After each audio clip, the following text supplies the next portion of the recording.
नमस्कार माझ्या सर्व लाडक्या बहिणींनो, सीमाताई न्यूजमध्ये तुमचे पुन्हा एकदा मनापासून स्वागत।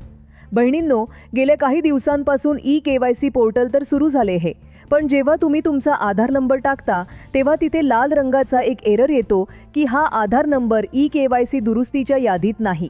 असं नक्की का होतंय? तुमची केवायसी आता कधीच होणार नाही का?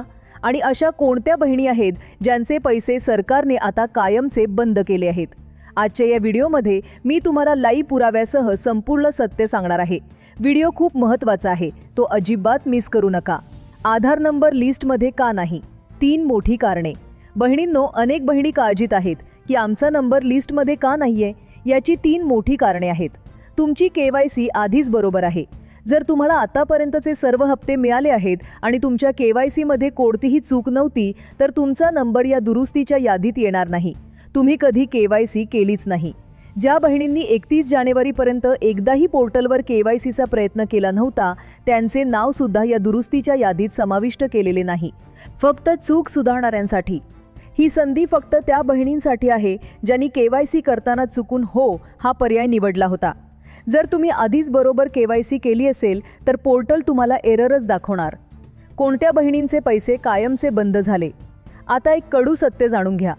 सरकारने तपासणीत असे शोधून काढले आहे की काही बहिणींनी योजनेचा लाभ घेण्यासाठी कागदपत्रांमध्ये फेरफार केली होती।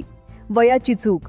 ज्या बहिणींचे वय 21 वर्षांपेक्षा कमी किंवा 65 वर्षांपेक्षा जास्त आहे, त्यांचे पैसे आता कायमचे बंद करण्यात आले आहेत।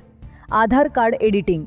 तपासणीत असे समोर आले आहे की काही बहिणींनी आधार कार्डवर आपले वय बदलून फॉर्म भरला होता। सरकारने आता अशी सर्व खाती अपात्र घोषित केली आहेत, म्हणूनच त्यांना नोव्हेंबर आणि डिसेंबरचा हप्ता मिळाला नाही आणि आता त्यांची केवायसी सुद्धा होत नाहीये। बहिणींनो, ज्यांच्या केवायसीमध्ये फक्त सरकारी कर्मचारी किंवा उत्पन्नाचा पर्याय चुकला होता, त्यांना सरकारने 31 मार्च 2026 पर्यंतची मोठी मुदत दिली आहे। जर तुमचा आधार नंबर लिस्टमध्ये असेल तर तुम्ही आरामात तुमची चूक सुधारू शकता।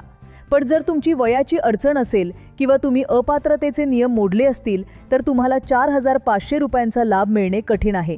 मी तुम्हाला सुचवेन की तुम्ही एकदा तुमच्या अंगणवाडी सेविकेला भेटून तुमची पात्रतेची यादी नक्की तपासून घ्या। माझ्या लाडक्या बहिणींनो, तुम्हालाही आधार नंबर टाकल्यावर एरर येतोय का? कमेंटमध्ये केवायसी झाली नाही असे लिहा आणि तुमच्या जिल्ह्याचे नाव नक्की सांगा। तुमचे जे काही प्रश्न असतील ते विचारा, तुम्हाला 5 मिनिटात रिप्लाय मिळेल। चुकीच्या पद्धतीने फॉर्म भरणाऱ्या बहिणींवर सरकार आता कडक नजर ठेवू नये, पण ज्या बहिणी खरोखर पात्र आहेत त्यांचे पैसे पुढच्या टप्प्यात नक्की येतील। योग्य माहितीसाठी चॅनलला सबस्क्राईब करा आणि हा व्हिडिओ प्रत्येक मैत्रिणीला शेअर करा।